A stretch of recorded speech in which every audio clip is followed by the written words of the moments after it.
Hello po, good afternoon po. Ito pong inayos ko na guitar amp. Ah, dinala po ng may-ari kasi ayaw mag-power.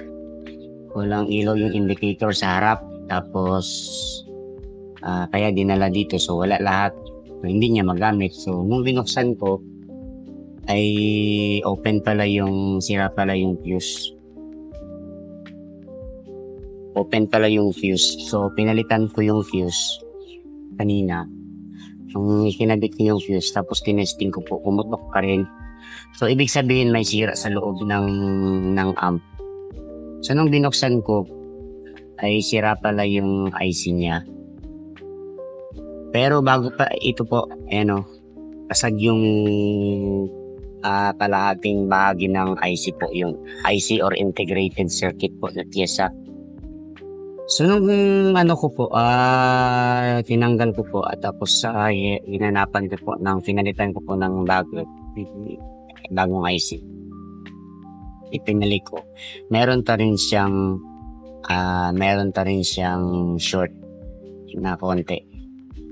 So, tinester ko siya kanina. Ito po, tinester ko po sa pamamagitan nito. Ay may short pa rin konti. So, may dalawang diode pala. Yung dalawang diode sa loob ng board, sa circuit board na nag-leak. So, pinalitan ko naman yung dalawang IC. Yung dalawang diode kasi leakage po. So, nung ikinabit ko, nag-overheat na naman yung transformer. Ito po. After mga ilang minuto po ay umiinit. So, pinalitan ko na naman siya ng ibang transformer. So, ayun, okay na. Nagiging okay na ang lahat. Tapos, ayan po, ito yung IC. Tapos, yan. Tapos, sasarado ko na. Ito po ay guitar amp. Tapos, hindi ko pa ito nasubukan kanina. Na-power ko lang, pero hindi ko pa nasubukan kung talagang okay na ba talaga yung kasi po malalaman mo man dito pag okay. Malalaman mo ito pag okay.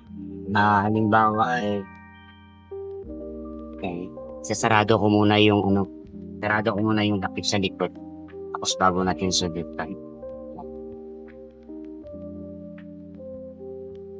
Kasi kukunin ito mamaya dahil gagamitin ng kanilang sa simbahan ko ito gagamitin.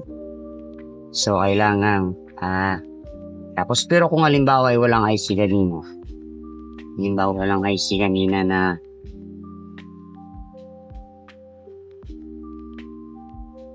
magagamit ay talagang mapipilitan tayong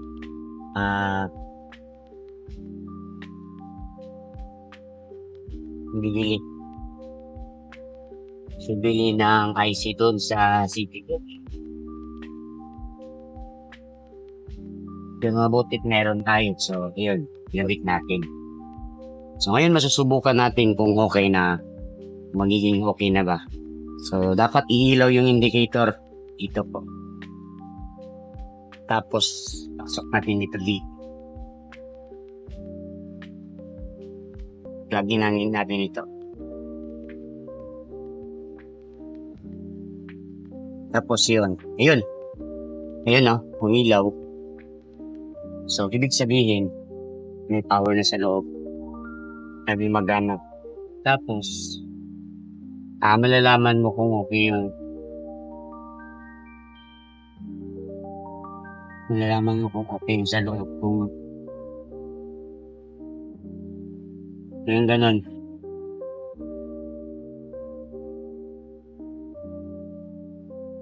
So, ibig sabihin, gumagana na yung yung amplifier niya. So, pwede na siyang gamitin. Gagamitin na para sa guitar. Kasi guitar amp ito. So, ganyan lang po. Kanina, hindi ko lang ipinakita nung tinanggal ko kanina. Dahil medyo mahaba-haba po yung video natin. So, ayan. So, mamaya kukunin na nung mayari. So, ayan po. Till next video po, panoorin po natin. Then, meron pa tayong mga video na i-upload po. Kagaya nito. Tapos lang. Next na naman po, baka ganyan po ang ano dito. Ganyan po ang i-upload natin kasi content po ng Rosel TV po ay gumagawa pa tayo ng mga electronics, about electronics po. Kagaya ng sounds, electric fan, kung ano-anong part ng electronics. Dahil nga Rosel TV, mix din po. Pwede din tayo ng mga lugar. So yun po, magiging okay na po. So till next live. Bye-bye.